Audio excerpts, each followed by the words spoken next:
Llegué puntual, como siempre. El salón del Hotel Meridian tenía esa luz dorada que mi madre escoge para cada evento familiar, esa luz que lo hace todo parecer más importante de lo que es. Las mesas estaban dispuestas en semicírculo alrededor de una tarima donde mi hermano mayor, Rodrigo, iba a recibir un reconocimiento del gremio empresarial de la ciudad.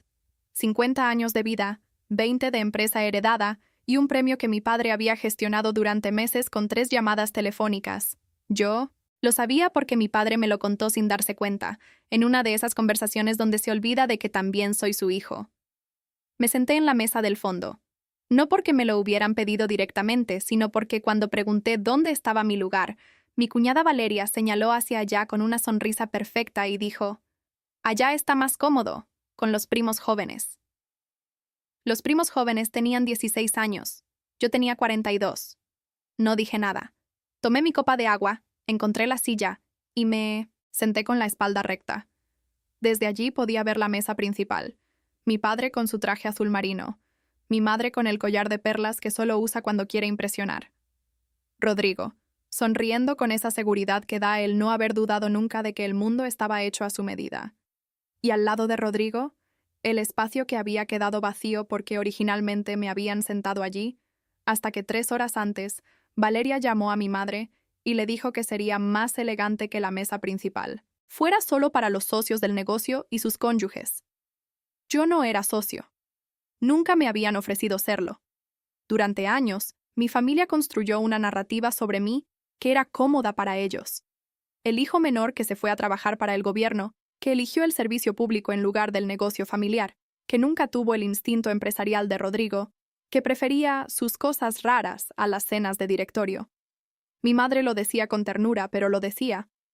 Daniel siempre fue diferente, repetía, y en su boca eso significaba menor, no distinto. Lo que ninguno de ellos sabía, porque nunca preguntaron con suficiente interés como para recibir una respuesta completa, era exactamente qué hacía yo para el gobierno. Esa noche, mientras Rodrigo recibía su placa de acrílico y mi padre aplaudía desde la mesa principal, yo tenía sobre mi teléfono 4 mensajes sin responder del subsecretario de Defensa, 2 del director operativo del Comando Norte, y uno de un general de brigada cuyo nombre habría hecho que toda esa sala guardara silencio. No abrí ninguno. Podían esperar hasta el lunes.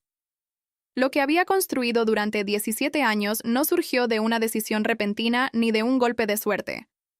Empezó cuando salí del ejército con 2 condecoraciones que nunca mencioné en casa porque nadie preguntó, y continué en la agencia, primero como analista de campo, luego como coordinador de operaciones especiales, y finalmente como director de evaluación y certificación del programa más exigente de formación de fuerzas especiales que existe en este país. Mi trabajo consistía en decidir quién estaba listo para servir bajo las condiciones más extremas, y quién no. Esa decisión la tomaba yo. Nadie más. 300 operadores de las Fuerzas Especiales Navales habían pasado por mi proceso de certificación en los últimos 4 años. 300 hombres que sabían exactamente quién era yo, qué representaba, y lo que significaba tener mi firma en su expediente. Pero en la mesa familiar yo era Daniel, el que eligió mal. El problema no comenzó esa noche. Comenzó 3 semanas antes, cuando Rodrigo me llamó para pedirme un favor. Su empresa había quedado finalista en una licitación federal para proveer equipamiento logístico a instalaciones militares en el sur del país.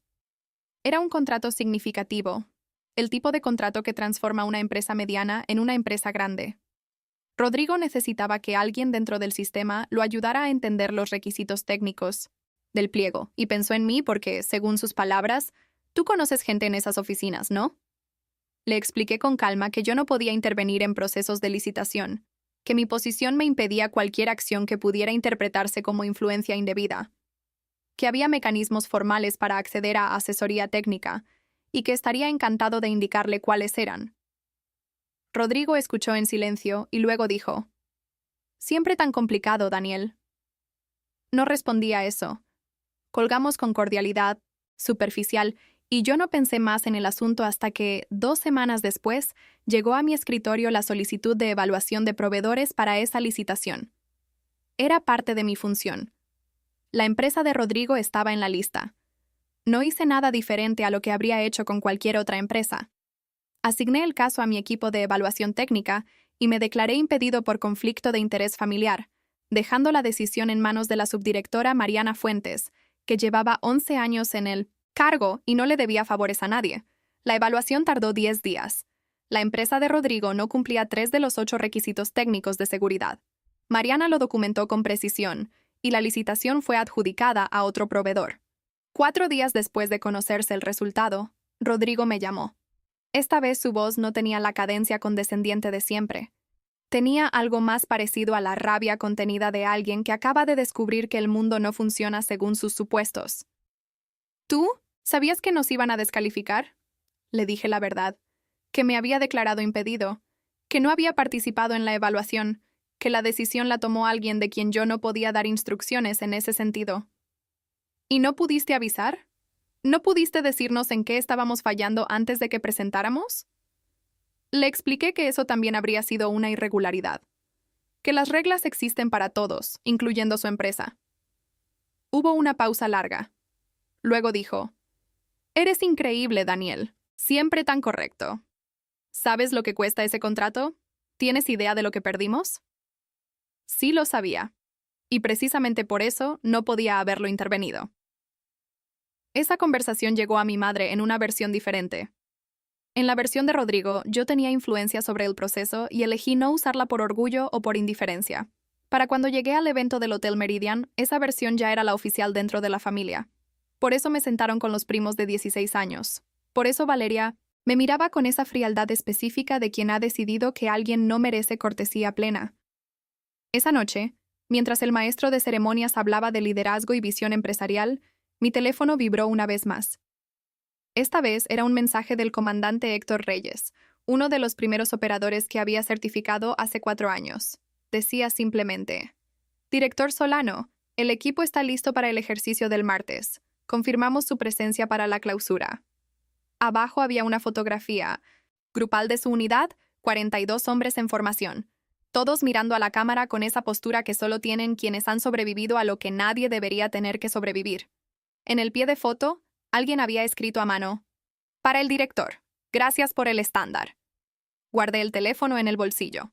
A mi lado, el primo de 16 años me preguntó a qué me dedicaba. Le dije que trabajaba en evaluación de personal para el sector público. Asintió sin entender y volvió a su teléfono. Era lo más honesto que podía decir en ese contexto. La confrontación real sucedió después de la cena, cuando mi madre me encontró en el corredor que llevaba al estacionamiento. Me tomó del brazo con esa firmeza que reserva para las conversaciones que ella considera necesarias, y me dijo que Rodrigo estaba muy afectado, que la empresa había perdido una oportunidad importante, y que ella esperaba que yo entendiera que la familia siempre debía estar primero. Le pregunté si ella sabía exactamente cuál era mi función dentro del sistema federal. Me miró con una expresión que mezclaba sorpresa con algo parecido a la incomodidad. «Sé que trabajas en algo del gobierno. Rodrigo dice que tienes contactos». Le expliqué, con la misma calma con la que explicaría un procedimiento técnico, que yo era director de evaluación y certificación del Programa Nacional de Fuerzas Especiales, que mi firma determinaba quién recibía autorización para operar en misiones de alto riesgo, que esa responsabilidad no podía doblarse por lealtad familiar sin consecuencias legales y éticas graves. Mi madre guardó silencio por varios segundos. Luego dijo, «¿Por qué nunca lo dijiste?» Le respondí que nunca nadie había preguntado con genuino interés en la respuesta. Esa frase la dejó quieta de una manera que no había visto antes. No fue crueldad de mi parte, fue exactitud. 3 días después, Rodrigo apareció en mi oficina sin cita. Pasó por 3 niveles de seguridad antes de que alguien lo condujera a la sala de espera, y cuando finalmente lo hicieron pasar, vio el despacho, las pantallas, los memorandos clasificados bajo llave, la fotografía enmarcada junto a autoridades de cuya existencia él apenas tenía referencia, y algo en su postura cambió de manera que no se puede fingir. Me dijo que había hablado con un abogado, que iba a impugnar el resultado de la licitación, que podía demostrar que había sesgo. Le dije que era su derecho, que los canales de apelación estaban claramente establecidos, que si la evaluación técnica había cometido algún error procedimental, el proceso lo corregiría, y que si no había error, el resultado se mantendría. «¿Eso es todo lo que tienes para decirme?», me preguntó. Le dije que también podía recomendarle los consultores especializados en requisitos técnicos federales que habrían sido útiles antes de presentar la propuesta. Rodrigo no apeló. El abogado probablemente le explicó que no había base. Lo que sucedió en los meses siguientes no fue rápido ni dramático. Fue gradual, como lo son las consecuencias reales. La empresa de Rodrigo perdió 2 licitaciones más porque seguían sin cumplir los estándares técnicos, y sin el contrato federal que esperaban, el flujo de caja se tensó. Mi padre tuvo que capitalizarlos con fondos personales. Eso generó conversaciones difíciles que yo no presencié, pero que mi madre me describió en llamadas, donde su voz tenía un tono que nunca le había escuchado antes. Un tono de mujer que empieza a entender que construyó la narrativa equivocada sobre sus hijos. El martes del ejercicio de clausura, estuve de pie frente a 300 operadores en una base que no puedo nombrar. Cuando el comandante Reyes me presentó, usó mi rango honorario y mi título completo. 300 hombres se pusieron de pie al mismo tiempo, con una precisión que no es protocolo vacío, sino respeto ganado en el terreno más exigente que existe. Ese momento no lo fotografié, no lo publiqué, no llamé a nadie para contarlo, pero lo recordaré, exactamente como fue, porque es la medida real del trabajo que hice durante 17 años mientras mi familia asumía que elegí mal. 2 meses después de esa ceremonia, mi madre me visitó en casa. Vino sola, sin avisar con mucha anticipación, y trajo los tamales que sabe que me gustan. Nos sentamos en la cocina y estuvimos en silencio un momento antes de que ella dijera: «Creo que no te conocemos, Daniel». Le respondí que nunca fue un secreto, que simplemente nadie hizo las preguntas correctas. Lloró un poco. Me pidió perdón por la cena del hotel, por los años de suposiciones, por haber dejado que Rodrigo construyera la historia de quién era yo sin contrastarla con ninguna evidencia. Le dije que la escuchaba. No le dije que todo estaba bien, porque no todo estaba bien todavía. Esas cosas toman tiempo, y el tiempo real no se puede comprimir por el deseo de cerrar rápido una herida que tardó décadas en abrirse. Rodrigo no ha llamado. Quizás llame algún día. Quizás no. Eso tampoco lo determino yo. Lo que sí determino es lo que hago con el tiempo que tengo. Hace 3 semanas empecé a mentorear a una analista joven llamada Sofía Méndez, que acaba de ingresar al programa de formación en evaluación estratégica. Tiene 27 años, viene de una familia que nunca tuvo contactos en ningún sector y tiene una precisión de juicio que no se enseña sino que se reconoce. En nuestra primera sesión me preguntó cómo había aprendido a mantener la calma cuando las decisiones tienen consecuencias reales para personas reales. Le dije que la calma no viene de no sentir. Viene de saber exactamente por qué haces lo que haces, y de no necesitar que nadie más lo valide para seguir haciéndolo. Tomó nota. Buen signo. El trabajo continúa. El estándar se mantiene.